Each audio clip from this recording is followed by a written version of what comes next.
समाचार चैनल के माध्यम से मैं सुनील पांडे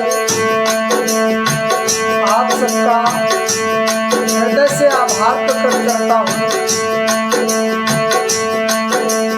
मेरे चैनल के माध्यम से देखिए आप सभी लोग और श्रवण करें। श्री रामचरितमानस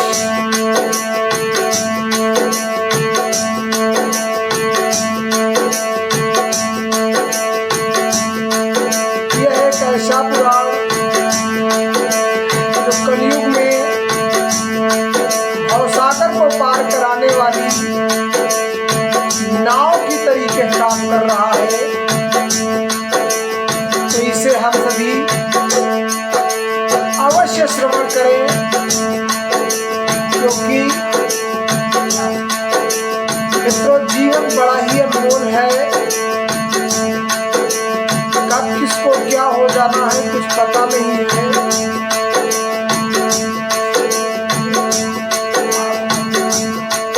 बोलते समय किस समय किसकी वाणी रुक जाए ये तो स्वयं परम पिता परमात्मा ने ये निर्धारित कर रखा है। इसलिए अपने इस जीवन का समय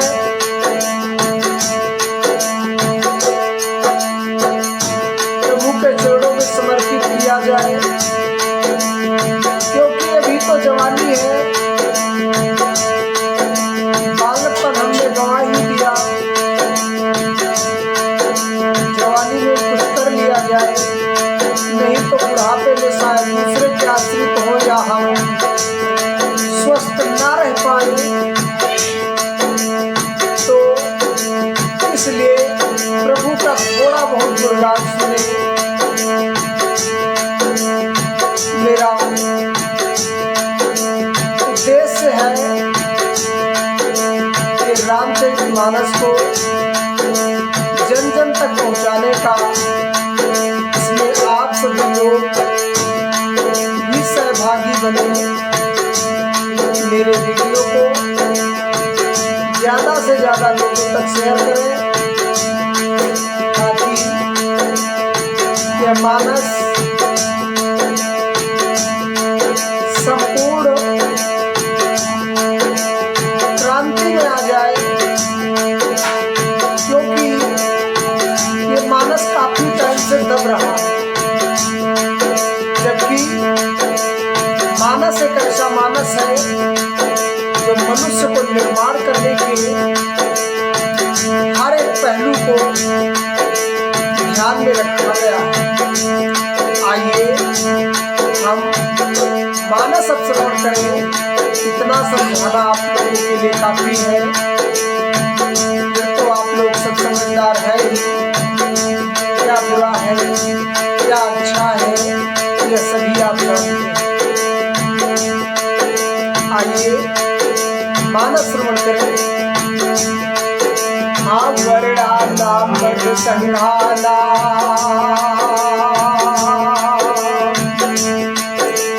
रसानां छन्दसामपि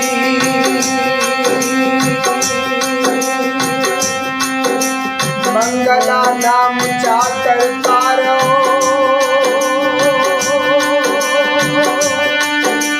वन्दे वाणी विनायको भवानी शंकरो वन्दे श्रद्धा विश्वास रूपिणो या ध्यान विना न पश्यन्ति सिद्धयः स्वात्तयस्तमीश्वरम्।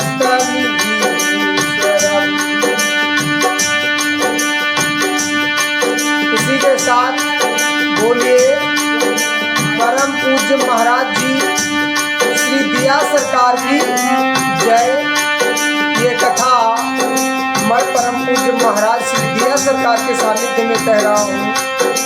हमने दोहा संख्या 223 तक श्रवण किया था। तो आइए कथा को श्रवण करें। कथा हमारी कहाँ चल रही थी?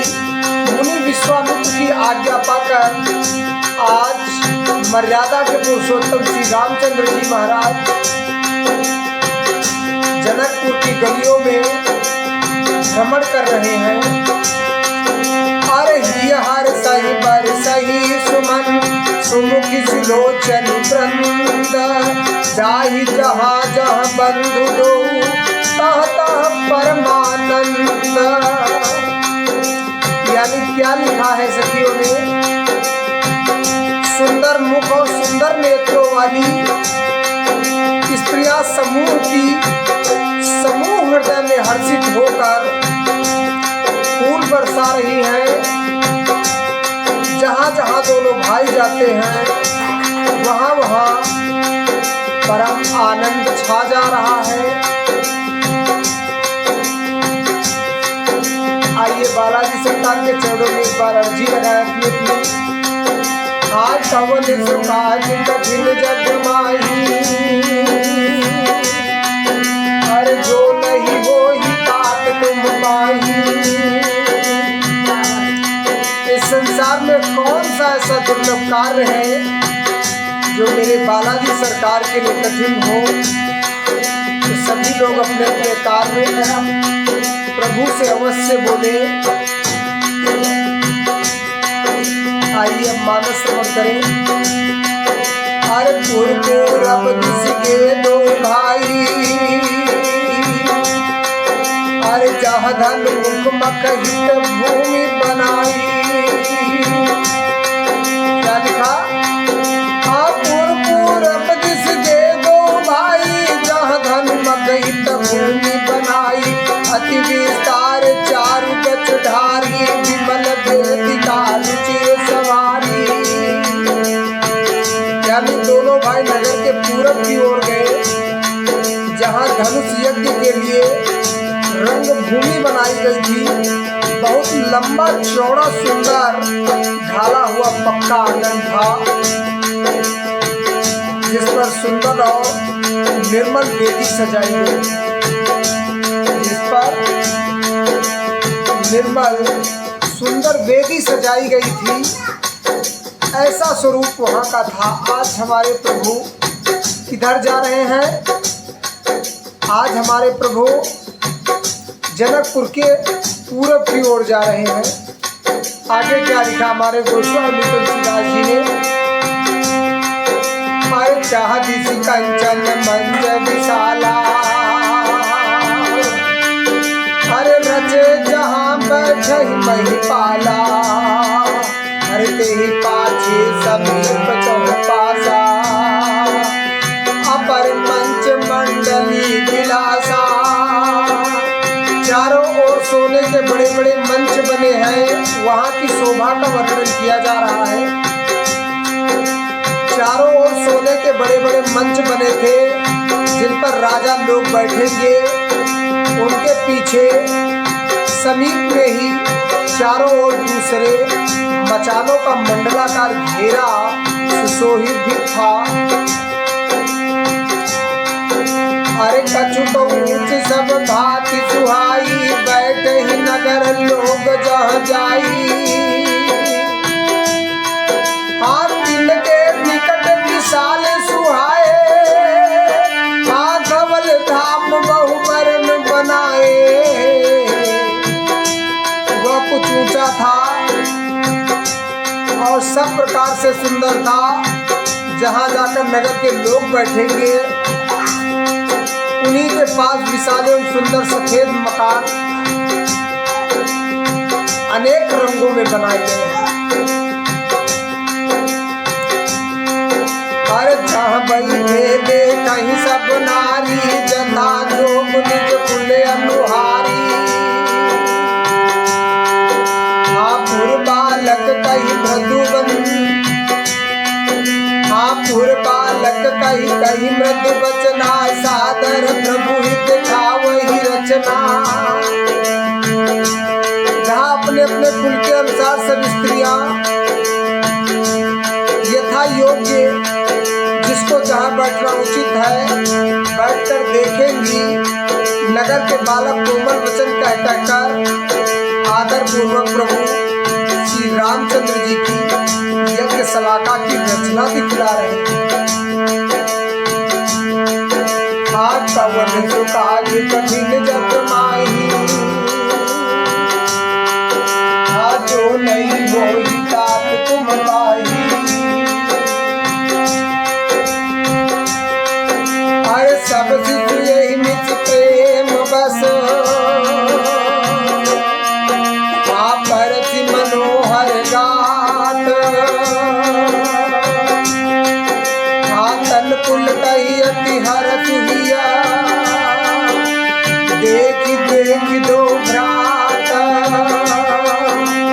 सब बालक इसी बहाने प्रेम के वश होकर श्री रामचंद्र जी के मनोहर अंगों को छूकर शरीर से पुलकित हो रहे हैं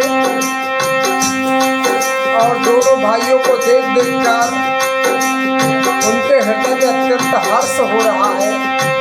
सोचिए, आज जिन्हें हम स्वप्न में दर्शन के लिए सोच रहे हैं, वे अगर कल किसी के सन्मुख रहे होंगे तो कैसा वहां का नजारा रहा होगा, सोचिए। अरे शिशु सब राम प्रेम बस जाने, प्रीति समेत निकेत बखाने। निज रुचि रुचि सब ले ही बुलाई सहित जाई। निज निज रुचि सब ले ही बुलाई सहित स्नेह जाहि दो भाई। श्री रामचंद्र जी ने सब बालकों को प्रेम के वश जानकर यज्ञ भूमि के स्थानों की प्रेम पूर्वक प्रशंसा की।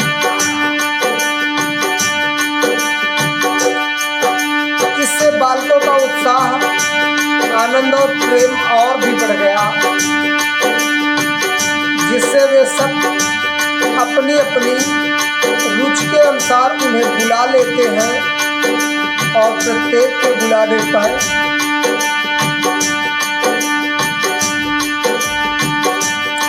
दोनों भाई प्रेम सहित उनके पास चले जाते हैं।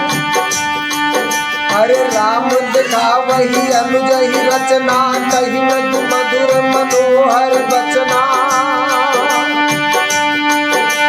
लवनी देश महु भुवन निकाया, रचई जातु अनुशासन माया।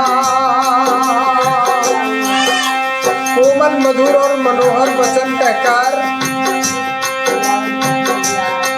श्री राम जी अपने छोटे भाई लक्ष्मण को यज्ञ भूमि की रचना दिखलाते हैं, जिनकी आज्ञा पाकर माया लवनिमेष यानी पलक गिरने के चौथाई समय में ब्रह्मांडों के समूह रच डालती है। हरे भगति हेतु सोई दीन दयाला, चितवत चकित धनुष मखशाला। कौतुक देख चले गुरु पाही, हर जानि विलम्ब त्रास मन माही। वही दीनों पर दया करने वाले और हमारे प्रभु श्री दीनानाथ जी, मर्यादा के पुरुषोत्तम श्री राम जी भक्ति के कारण धनुष्य के शाला को चकित होकर आश्चर्य के साथ देख रहे हैं, क्योंकि उन्हें तो लीला करनी थी। इस प्रकार सब कौतुक विचित्र रचना देखकर वे गुरु के पास चले। देर हुई जानकर उनके मन में डर लगा, यानी यज्ञशाला की देर जानकर के प्रभु को डर लगने लगा। वो कैसा है? अरे प्यास त्रास डर काहू डर होई, अरे जासु त्रास डर कहू डर होई। भजन प्रभाव देखावत सोई, अरे कही बातें मृदु मधुर सुहाई। पिया आखिए विदा बालक बलियाई, यानी जिनके भय को से डर भी लगता है, क्या है वो? वही प्रभु भजन का प्रभाव है, जिसके कारण ऐसे महान प्रभु की भय का नाटक करते हैं, यानी दिखला रहे हैं। उन्होंने कोमल मधुर और सुंदर बातें कहते हैं। बालकों को जबरदस्ती ही विदा किया। ये मर्यादा के पुरुषोत्तम बालकों को डरा रहे हैं। आज कवन सुकाज कठिन जग माही, आज जो नहीं हुई बात तुम पाई। हाँ सभय प्रेम विनीत यति, सकुच सहित दो भाई। हाँ गुरुपद पंकज लाई सिर, बैठे आय सिपाही। फिर भय प्रेम विनय और बड़े संकोच के साथ दोनों भाई गुरु के चरण कमलों में सिर नवाकर आज्ञा पाकर के बैठ गए। अरे निशि प्रवेश राम, हाँ निशि प्रवेश मुनि आय सुदीना, सब ही संध्या बंदन कीना। हाँ कहत कथा इतिहास पुरानी, हाँ कहत कथा इतिहास पुरानी। रुचिर जग जुग श्याम सिरानी। यानी रात्रि का प्रवेश होते ही संध्या के समय मुनि ने आज्ञा दी। तब सबने संध्या वंदन किया। फिर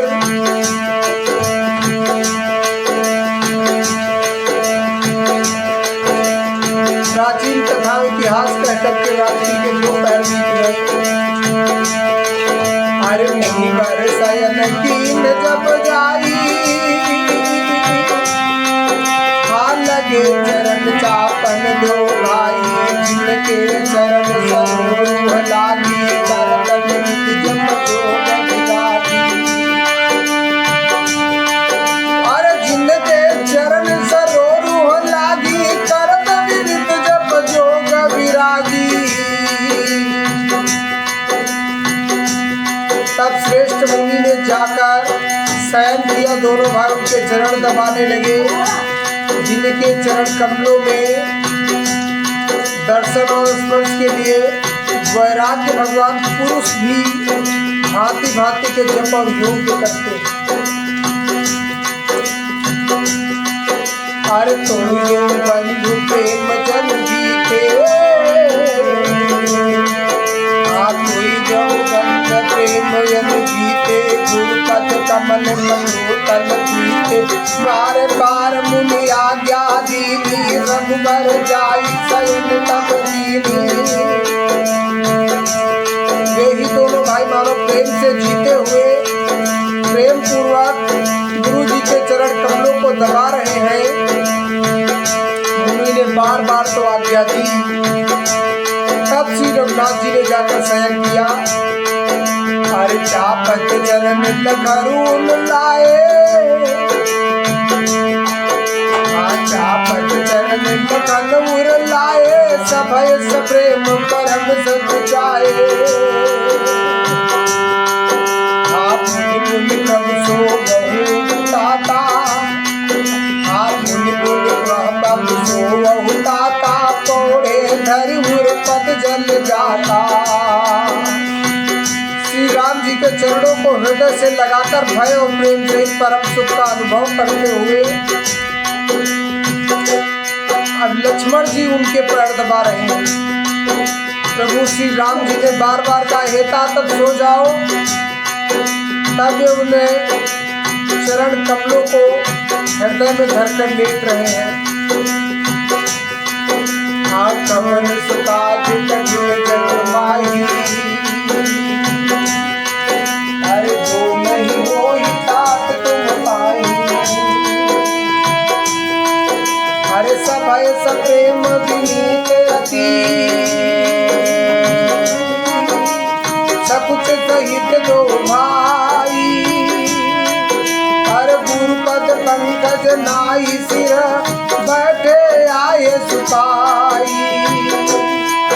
फिर भय प्रेम विनय और बड़े संकोच के साथ दोनों भाई गुरु के चरण कमलों में सिर नवाकर आज्ञा पाकर बैठे हैं। हर निज प्रदेश मुनि आय सुदीना, पर सब ही संध्या बंदर कीन्हा।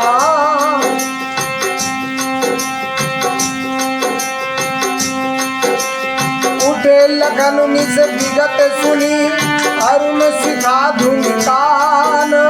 घुरते पहले ही जगपति जागे राम जान।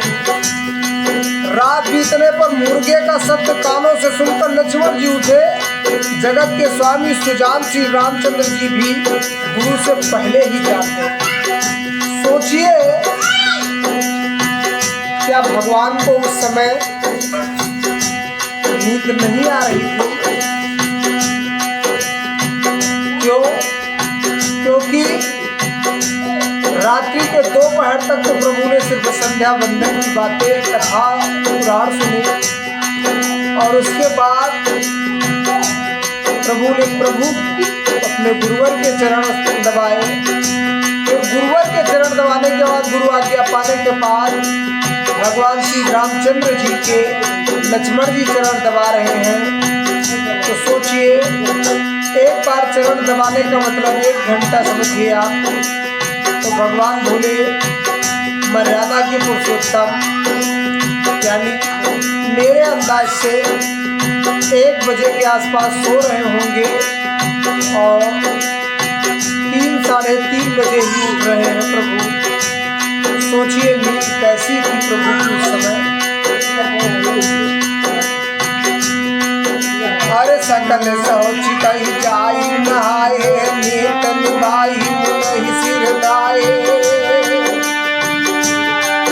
हर समय जान गुरु आय सुताई, मेन प्रसून चले 2 भाई। सब समझ क्रिया करके वे जाकर नहाए। फिर संध्या आदि होत्र आदि नित्य कर्म समाप्त करके उन्होंने मुनि को मस्तक नवाया। पूजा का समय जानकर गुरु की आज्ञा पाकर दोनों भाई फूल लेने चले। हर भूप बाग देखऊं जाई, हर भूप बाग बर देखऊं जाई। जहाँ बसंत ऋतु रही भाई, हर लागे विकट मनोहर नाना। बरन बरन बरते बिताना।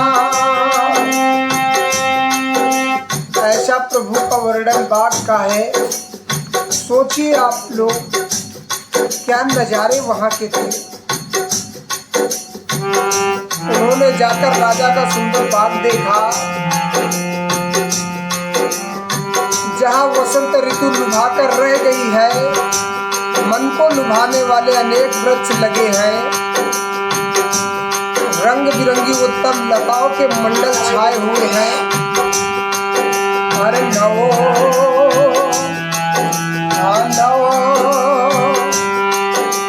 नव पल्लव बल फल, नव पल्लव फल सुमन सुहाए। निज संपत सुर रूप न जाए, चातक कोकिल तीर चकोर। पूजत बिहद नटत कल मोरा। नए पत्तों फलों फूलों युक्त सुंदर वृक्ष अपनी संपत्तियों से कल्प वृक्ष को भी ले जा रहे थे। पपीहे, कोयल, तोते, चकोर आदि पक्षी मीठी बोली बोल रहे थे और मोर सुंदर नृत्य कर रहे थे। हरे मध्य बाग शिव सोह सुहावा, मन शोभान विचित्र बनावा। विमल सलिल सर सिज बहुरंगा, जल खग पूजत गुंजत भृंगा। बाग के बीचों बीच सुहावना सरोवर सुशोभित है, जिनमें मणियों की चिड़िया विचित्र ढंग से बनी है। उसका जल निर्मल है, जिनके अनेक रंगों में कमल खिले हुए हैं। जल के पक्षी कलरव कर रहे हैं और भ्रमर गुंजार कर रहे हैं। कवन सुकाज कठिन जग माही, जो नहीं हो तात तुम पाई। बाबू तड़ाबू बिलो की प्रभु हर्ष बंधु समे, परम रम्य आराम यहु जो राम ही सुत दे। बाग और सरोवर को देखकर प्रभु श्री रामचंद्र जी भाई लक्ष्मण सहित हर्षित हुए। यह बाग वास्तव में परम स्मरणीय है, जो जगत को सुख देने वाले श्री रामचंद्र जी को सुख दे रहा है। इसी के साथ हम समय को देखते हुए मानस को यही विश्राम देंगे। आज हम दोहा संख्या 227 तक श्रवण कर चुके हैं। दोहा संख्या 227 तक श्रवण कर चुके हैं। आज हमने भगवान श्री रामचंद्र जी के जनकपुर में कैसे दिन बीत रहे वो हम लोग श्रवण कर रहे थे। कल की कथा में हम लोग श्रवण करेंगे भगवान श्री रामचंद्र जी महाराज फुलवारी में कैसे फूलों का चयन कर रहे हैं और कहाँ कहाँ जाते हैं। इसी के साथ मैं अपनी वाणी को विराम देता हूँ।